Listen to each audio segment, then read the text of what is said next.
Hey guys, what's up? It is Chris Kelly here of Headlocks.com, and I've done this for a bit, I think 2 or 3 weeks, so I wanted to do kind of a Headlocks radio kind of thing, I guess.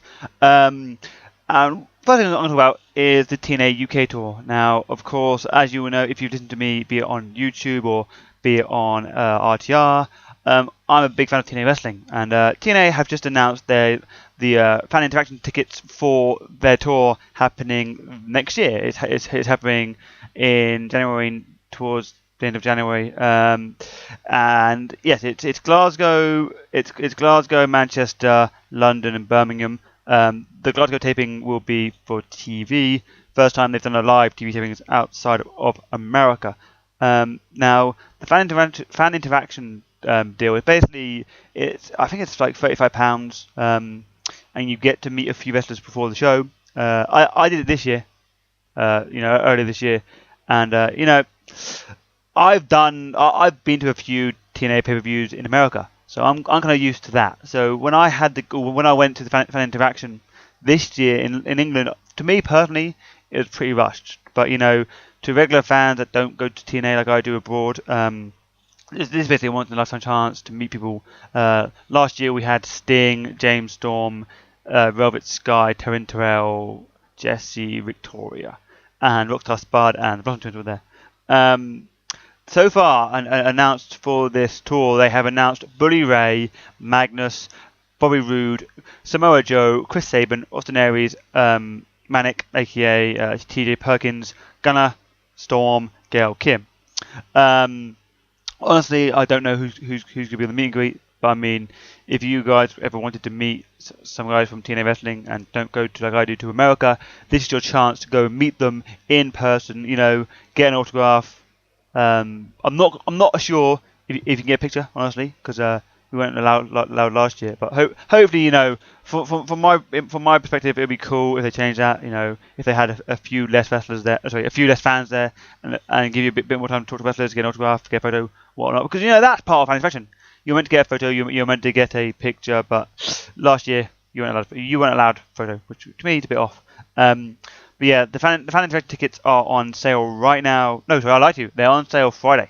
They go on sale Friday, and they go on sale for Glasgow, London, Manchester, and Birmingham. The Glasgow show is on Thursday, the 30th of January. The Manchester show is the 31st of January. The London show is the 1st of February, which is, I believe, a Saturday, and then you have TNA going to Birmingham on the 2nd, which is a Sunday. Head over to challengentv.com, also challengentv.co.uk/wrestling, and you will see the big old logo for TNA. Like I say, if you want to meet wrestlers, go for it. This will literally might be one of a lifetime for you.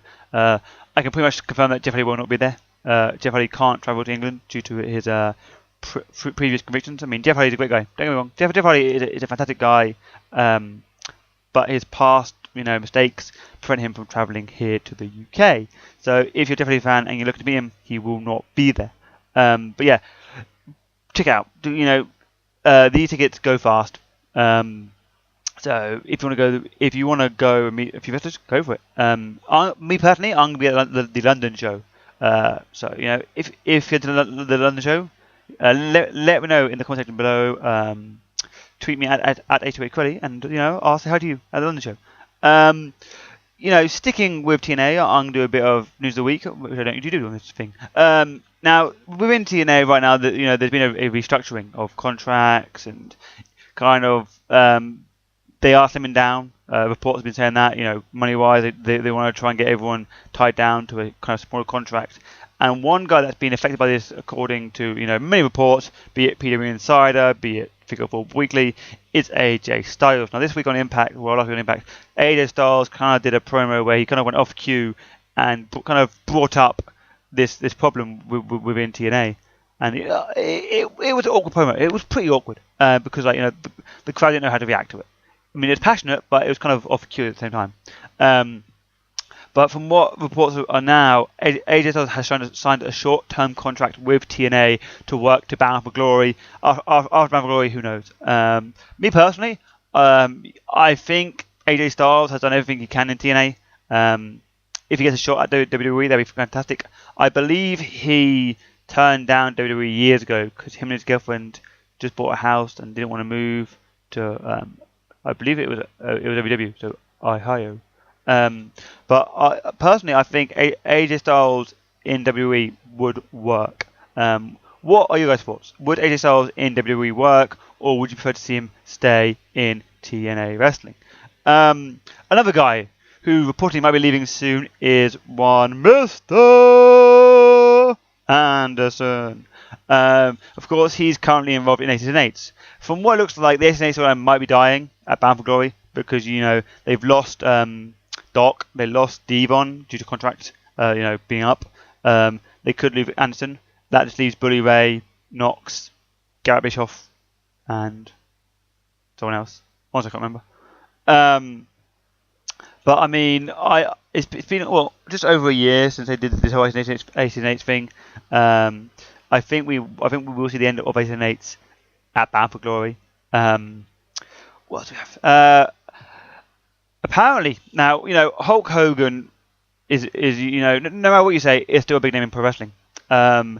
And he recently announced, it was recently announced by WWE 2K14 or 2K14. 2K, that they have signed Hulk Hogan to a new deal to appear in the upcoming WWE game, WWE 2K14. And according to reports, this caused a lot of heat within TNA. Apparently, people weren't happy that he would be signing a contract with a rival company.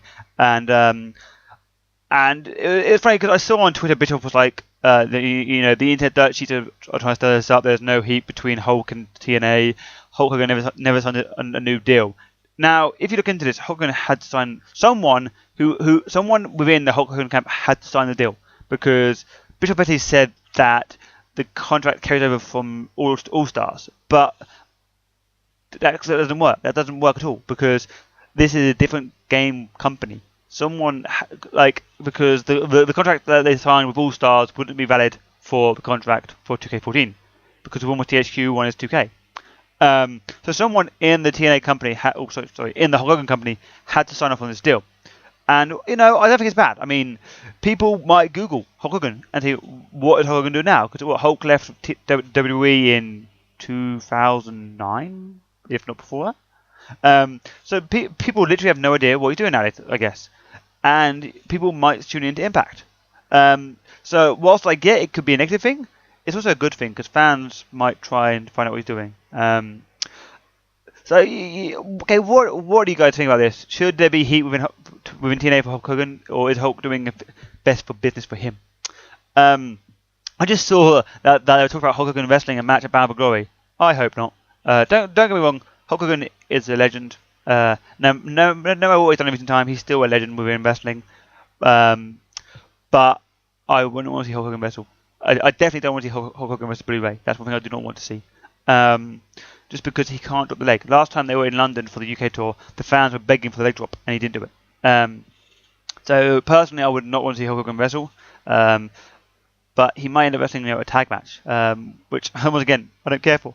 But we have to, at some point we're going to have a Hulk Hogan Bully Ray blow-off match. Because it's been almost 6 months now that he's been married to Brooke, who's now also being released from TNA. I don't know how that works. They're carrying on a storyline with Brooke involved, but she won't be appearing on TV because she got released. Cool. Speaking of TNA, now apparently former TNA star Matt Morgan, of course, who was formerly in WWE, apparently he's been in talks with WWE about a return to the company. Personally, Matt Morgan, I've met him a few times. Great dude, absolute great dude. Big man, can work the microphone, can work any does the fantastic role of being the big man wrestler. Personally, I would love to see Matt Morgan back in WWE. He was, in my opinion, misused in TNA. They put him with Joey Ryan, and as much as I like Joey Ryan and Matt Morgan, that just didn't work. Nothing clicked, and then they should have had him face the champion instead of Sting whenever Sting beat Matt Morgan for the title shot. But yeah, Matt Morgan would be a fantastic pick to return to WWE. Just because WWE likes that big man style, And personally, I would love to see Matt Morgan back in WWE. What are your guys' thoughts on that? Matt Morgan back in WWE? Yes, no, why not? Next up, what do we have? Now we're gonna do a bit of WWE news. Now there's 2 news to report. Actually, I guess there's 3. Since last time I did a show, Sin Cara was wrestling Alberto Del Rio, and Sin Cara broke his finger and then immediately asked for the match to be called off. Fandango broke his nose on Raw and carried on. I'm not quite sure how Sin Cara can break a finger and then basically refuse to wrestle a match. To me, that's just crazy. I was trying to think of something to say then, but I thought I'd stay PG. Mark Henry is also injured. Mark Henry, I honestly can't remember what injury it was, but he was injured in a match or a show at Boston. And the plan was for him and Big Show to take on the Shield, Night of Champions. But it looks like the Shield will be now facing, I guess, Ziggler and Big Show, or Big Show and The Miz. Miz Show, former tag champions. But so now, I'll talk about this a bit later on, but the whole Big Show storyline to me is boring and it makes no sense. But yeah, so Mark Henry's injured. Christian, is also injured. He recently suffered a concussion on Raw, and apparently he's taken the impact test. I was reading earlier on, I believe at WWE.com, he passed the impact test, but he's still showing signs of concussion, which can be, a bad thing. Because, a wrestler's head is very important, as in brain needs to be working fully. Not to like anything, but just look at Benoit when he did that thing years ago, the terrible event. His brain was scrambled. So head injuries in wrestling have to be kind of looked at very, very in depth. And Christian's a great wrestler, but in my opinion, since he returned from TNA, that last stint, since he returned to WWE, he just hasn't kind of done anything. I mean, yes, he's been a champion, but his career kind of went downhill. And once again, I'd love to get your opinions on this. His career went downhill when he appeared at last year's Slammiversary, announced that Sting was going into Hall of Fame, then was meant to appear at Bound for Glory. TNA then pulled out the deal, brought in Lex Luger. Then he got injured, dropped the title. But yeah, I mean, his career's gone downhill, but he's still a great wrestler. If he ever returns to TNA, he'll be a big star in TNA. He'll be the main event in TNA. But I hope that they can do something with him in WWE, because he's great wrestler, workhorse, great name that fans love him, and that's what WWE needs right now. WWE is looking for a new star, and whilst Christian Cage might not be a young star, he's still a star that fans can relate to. So hopefully WWE can start using him a bit better. The last bit of news I want to talk about. Ted DiBiase Jr. has announced that he's left WWE. He chose not to renew his deal on September 1st. WWE issued a statement where they basically he wasn't fired. It said WWE would like to wish him best in his future endeavor, and he wasn't released. He just didn't renew his contract. Once again, Ted DiBiase is a great wrestler that was just stuck with poor storylines. Look, when Legacy broke up from Morton, that was done wrong, in my opinion. Legacy should have been the faces, because both Cody Rhodes and Ted DiBiase are great faces. But then you had I think, to be fair, his worst storyline was his last one. And I've interviewed her before, but Maurice Wallet was kind of the downfall of Ted DiBiase, because that whole storyline with him being the $1 million man did not work whatsoever. So yeah, Ted DiBiase has left WWE, to try and reinvent himself, and fair play to him. I wish him the best. If he ends up going to TNA, I'm cool with that. He's a great wrestler. He has a heart, he has a passion to be a great wrestler. So fingers crossed. Maybe one day down the line he will return to the company. But for now, Ted DiBiase is a free agent. What I'm going to do now is I'm going to talk about WWE Raw, do a quick run through of that. Then I'm going to talk about FWE and what I'm doing in America next month. Now, Raw was live from, I don't know, didn't say where. But the show starts out with Triple H. Triple H brings out Randy Orton. And they kind of say that Daniel Bryan being world champion is bad for business. Apparently everything is bad for business. So yeah, that kind of was the opening segment. This brought out Daniel Bryan, and he basically said that he didn't care about if he's fired. He then mentioned the Ironclad contract, which everyone's been mentioning about. And then it's announced that tonight Triple H then announced that it would be Big Show versus Daniel Bryan in the main event of the evening. Backstage, Randy Orton and Triple H are walking, and they run into Cody Rhodes. Cody Rhodes basically says, "Is this best for business?" And then Triple H ends up making Cody Rhodes versus Randy Orton in the main event. And if Cody Rhodes loses, he is fired from the company. Next up, we have Fandango with Summer Rae taking on The Miz. This is a match where Fandango breaks his nose. The Miz wins via the figure 4, which still looks awful in my opinion. Next up, we have Ziggler versus Ryback. But before the match, Ziggler is attacked by Dean Ambrose. Dean Ambrose throws him into the ring post, brings out Ryback. Ryback then wins rather shell-shocked. Next up, we then have Stephanie McMahon in the ring, and she basically brings out Big Show, and she mentions the Ironclad contract, and apparently Big Show's now broke.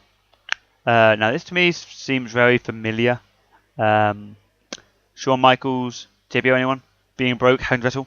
But I'm pretty sure, and I think it was Matt Hardy tweeted it earlier. You cannot break an Ironclad contract. It cannot be broken by anyone involved in a deal. So technically, Big Show doesn't have to wrestle, but apparently does. Because wrestling makes sense nowadays.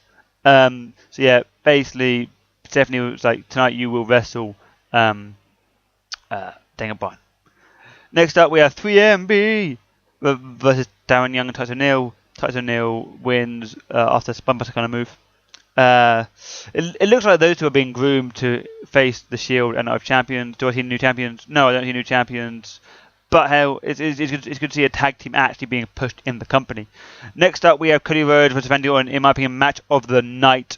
Great match. Randy Orton, who I haven't been a big fan of in the past, versus Cody Rhodes. Cody Rhodes is improving leaps and bounds. This is a great match. There were points where I literally thought Cody Rhodes was going to win it, but in the end, it was an RKO from out of nowhere. Randy Orton wins, and then Cody Rhodes is fired. Backstage, we see Cody Rhodes, and he basically says that the McMahon family hates the Rhodes, and that's why for the last decade or so, the McMahons have been screwing the Rhodes. Next up, we have CM Punk. CM Punk comes to the ring and basically he promises to beat the hell out of Paul Heyman when he gets a chance. That's basically it. Next up, we have Natalya versus Naomi versus Brie Bella. The winner will get to face AJ Lee at Night of Champions. And yeah, basically AJ Lee just jumps the ring, and that's it. Next up, we have RVD versus Damian Sandow. RVD wins via the Frog Splash. It's then announced that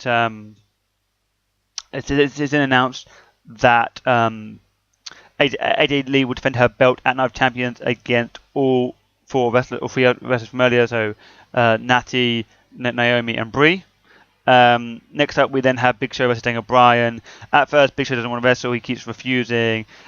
In the end, the Shield dump the ring, powerbomb Daniel Bryan, and then basically Big Show is told to punch Daniel Bryan in the face. He's like no, and then he's basically ordered by Triple H to punch Daniel Bryan in the face. With the whole roster on the stage. I don't know about you, but the last 3 weeks, it's been the same ending. I just don't like it. It's kind of, you need to have a payoff. And I know it's been three weeks long, but you need to have Daniel Bryan get some upper hand. It's just, the roster being there, cool. Daniel Bryan being down, cool. But 3 weeks in a row, is pretty boring. What are your thoughts on this Randy Orton storyline? Let me know. Now that was Raw. I give it a B. It did its job, and apart from the Big Show storyline, which I don't care for, it looks like Night Champions. It's going to be a fantastic show. Now the last thing I want to talk about is I'm going to be heading to Bound for Glory next month. But before that, I'm going to be heading to New York City. And I'm going to be heading to New York City to watch a promotion called FWE, Family Wrestling Entertainment. Now, this company is fantastic. I mentioned it before on RTR. I mentioned it before on H2H. If you guys live in the New York City area, check it out. Because FWE is a fantastic company. It's for the whole family, as I mentioned, Family Wrestling Entertainment. And they have a stacked roster of people who should still be in big companies. And they're currently having their open weight Grand Prix. And this is the list of wrestlers announced for it. It'd be Tommy Dreamer versus Carlito Colon, Mike Bennett versus George Santi, Paul London versus Tony Nese, Kendrick versus Joey Ryan, Colt Cabana versus Jay Lethal, Chris Masters versus Wes Raven, Pete Williams versus Sunday Dutt, Matt Morgan versus Jomo. I mean, that there for an indie show is fantastic. I went to the last show, which was fantastic, which was awesome. They also have some girls announced. The girls are Serena, former of WWE fame. We have cheerleader Melissa, former of TNA fame. We have Rosita from TNA, Angelina Love. We have Ivelisse Velez and Casey Ray. I mean, for an indie show, this is a fantastic company. So if you guys happen to be in New York on 10/12, which is October 12th, do yourself a favor, check out FWE, because FWE, in my opinion, is the best indie company right now. As I say, if you are new, check it out. Because I'm going to be there, so come find me, come grab a beer. But I think that's time for now. Nothing else I want to talk about. Be sure to follow me on Twitter at H2HCreddy. Be sure to check out headlocksheadlines.com at H2H Online. Check out at FWE Wrestling on Twitter, their website, Facebook. And guys, I thank you for listening to the show, and I'll be back very soon. Thank you.